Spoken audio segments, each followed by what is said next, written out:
আসসালামু আলাইকুম। এডুকেশন 360 এর পক্ষ থেকে স্বাগতম। আশা করি সবাই ভালো আছেন।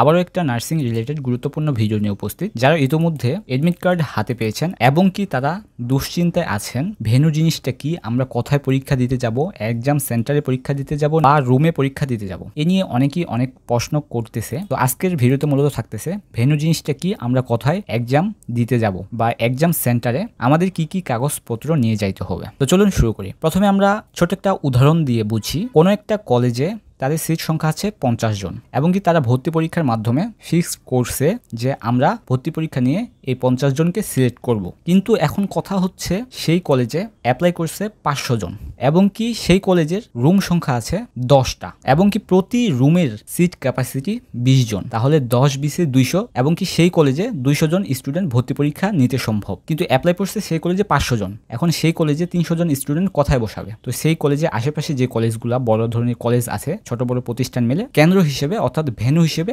ধরছে এবং কি সেই দিনে সেই তারিখে সেই ভেন্যুতে পরীক্ষা হবে। তো আশা করি ভেন্যু জিনিসটা এরকম।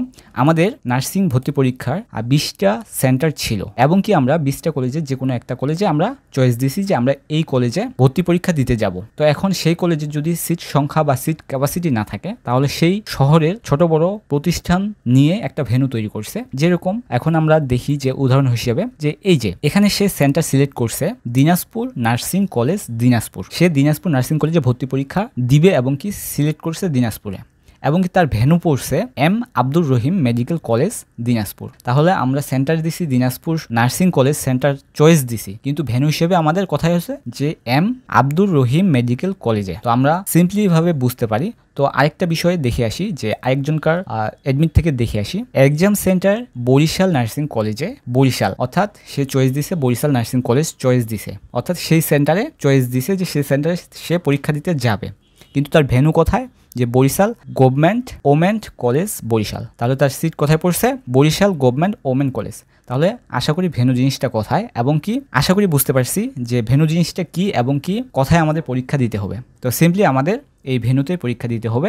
তো ভেন্যু বরিশাল গভর্নমেন্ট কলেজ, অর্থাৎ যেই সেন্টারে আমরা চয়েস দিছি তার আন্ডারে যেই কলেজ আমাদের দিছে সেই কলেজে আমাদের পরীক্ষা দিতে যাইতে হবে। তো রুম নাম্বার আমার কোথায়, তো এবং কি সেই কলেজের রুম নাম্বারও আমাদের দিয়ে দিছে। তো যাক, এই ছিল মূলত ভেন্যুর বলতে কি, আমরা কোথায় পরীক্ষা দিতে যাব।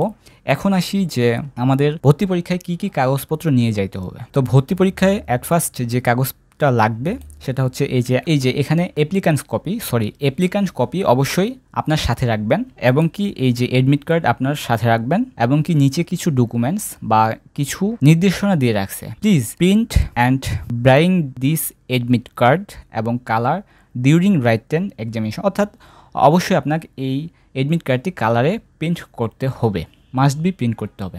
তারপর নিচে কি বলছে? Use only black ball pen to darken all required circle on the answer sheet. অবশ্যই আপনার কালো প্যান্ট ইউজ করতে হবে এবং কি সেই গোল দাগ ভরাট করতে। তারপর carry or use of any electric device search S mobile phone, digital watch যেমন ক্যালকুলেটর ইত্যাদি বিষয় অবশ্যই নট অ্যালাউ। তারপর candidates must enter the examination hall before, অর্থাৎ 9:30 AM, অবশ্যই 9:30 আগে কেন্দ্রে প্রবেশ করতে হবে। তারপরে আরও 5 নম্বরে বলছে candidate will be not be allowed to leave the examination hall before the end of examination, অর্থাৎ এক্সামিনেশন শেষ হওয়ার পরেই আপনি যে এক্সাম থেকে বের হয়ে যাবেন এটা কিন্তু করতে পারবেন না। Candidates ear must be completely visible or unremove during exam.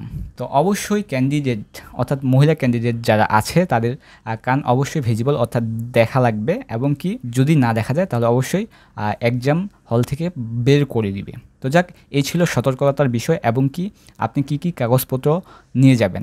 আরেকটা বিষয় হচ্ছে কি যে আপনার এইচএসসি রেজিস্ট্রেশন কার্ড অবশ্যই সাথে রাখবেন, অবশ্যই সাথে রাখবেন। এই ছিল মূলত আজকের ভিডিও। আর ভিডিওটি ভালো লাগলে অবশ্যই সাথে থাকবেন, চ্যানেলের সাথে থাকবেন এবং কি একটু হলেও যদি উপকৃত হয়ে থাকেন তাহলে অবশ্যই চ্যানেলের সাথে থাকার চেষ্টা করবেন এবং কি সাবস্ক্রাইব করে পাশে থাকবেন। ধন্যবাদ। দেখা হচ্ছে নতুন কোনো আপডেট ভিডিও নিয়ে। সব দিয়ে ভালো থাকবেন। আসসালামু আলাইকুম।